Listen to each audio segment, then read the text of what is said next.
Oh man. I take a moment here. Well, I huff and puff through my elevation mask, trying to speak. I don't know what I'm trying to say. I guess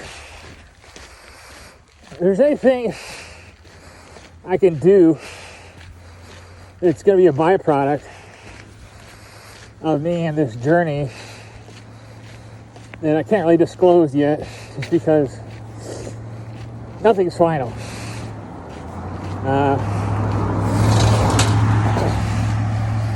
With COVID-19 and enlistment into the military service, in my case the National Guard, everything takes a lot longer. So, but definitely one thing I've done is I found a really good recruiter who sees the drive and dedication that I have for this contract I'm going for.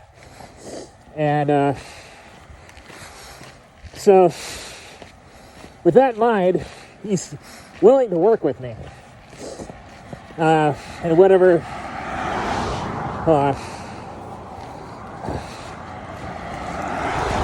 he's willing to work with me with any misgivings of my past. In my case, the only one thing I really had to worry about or was concerned about was in 2008, December 12th, 2008, I was pulled over for DUI.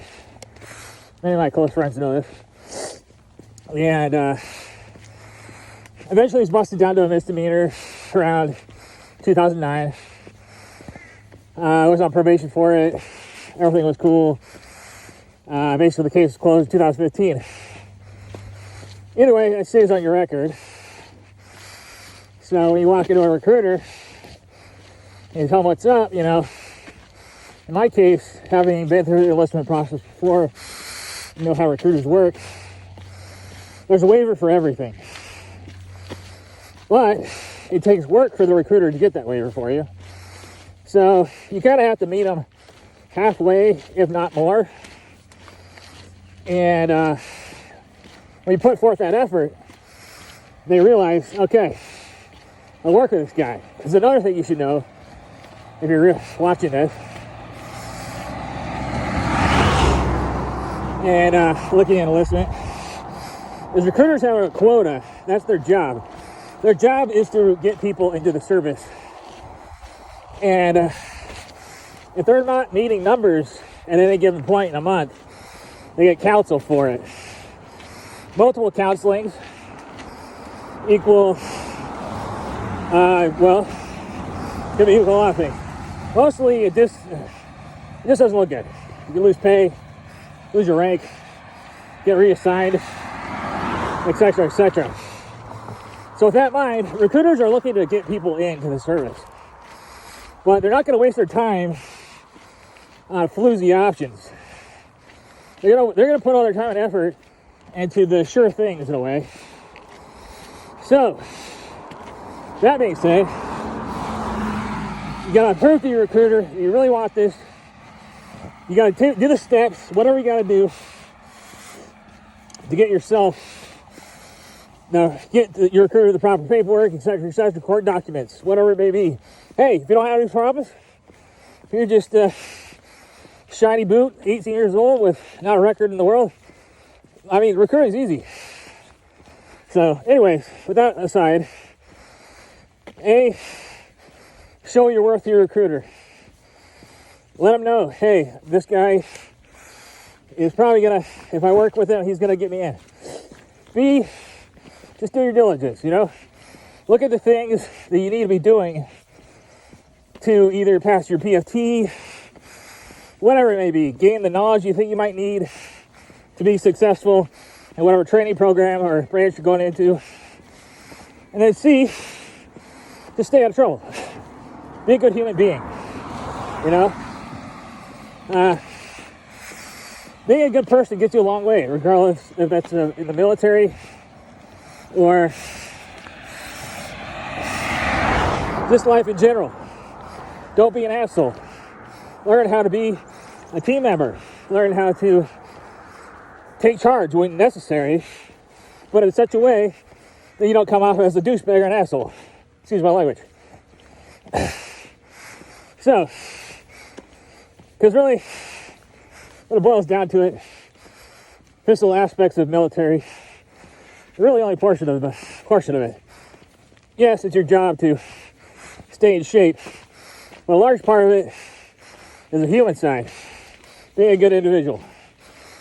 So, I guess I'm losing my train of thought here a little bit. Either way, moving on to recruiting and COVID-19 and my experience so far, it's really easy. Actually, since everything has gone pretty much virtual, all I had to do, I've never seen my recruiter once in person this whole time since I made initial contact, maybe it's been about 3 weeks ago now. And, I composed a very well written message, directed to the point, told him a brief history of my background, prior service Marine, 34 years old. This is a program I'm interested in.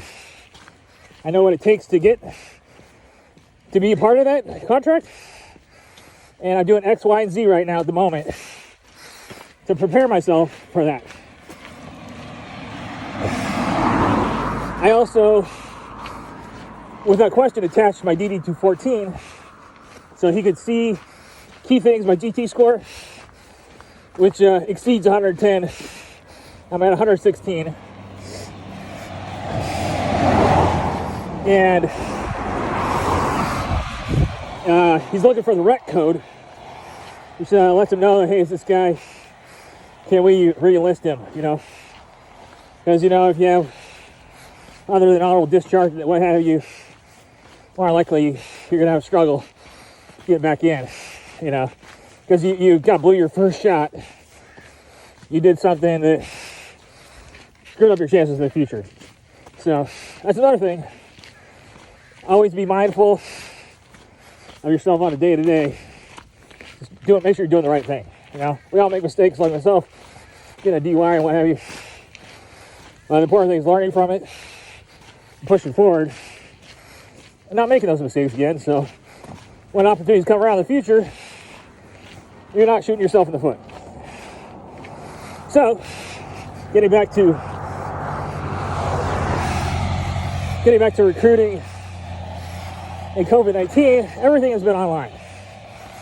Immediately, he set me up with the application.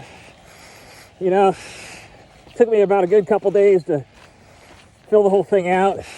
Covers, personal history, where you lived for the past 10 years, basically. They're only really looking for contact information, though, on those places for your job and what have you for the past 7 years. If it's beyond that, they just kind of ask you to list where it was. After that, you have to sign up paperwork via, he sent me everything. I had to print it, sign it, scan it, send it back to him. Sorry, background check. That's kind of the things I'm in right now. So far, come back with everything good, except for have not received the check from California yet. But again, I'm not concerned about anything because I immediately brought up when I contacted my recruiter about what I was going for. But I was immediately upfront about my misdemeanor. So I knew right away that he was aware that we could start working on how we were going to get a waiver for that. So, after that, I've just been checking in every couple days or so, asking for updates, being very respectful about it.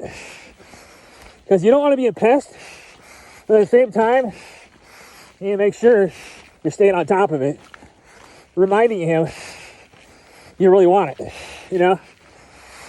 Because he might forget about you, because you don't know how many other people he might be in the process of recruiting. So keep that in mind. Either way, I think that's about wraps it up. Should probably get back to focusing on my ruck. So if anybody's watching this, one thing is you're hungry and you're interested in doing something that will bring value, purpose, and ultimately stability to your life. I know this, I can say this because I am and always will be a United States Marine. And so I might do another part to this, but we'll just see. Anyways, again, hopefully this helped anybody's watching. God bless. Semper Fi.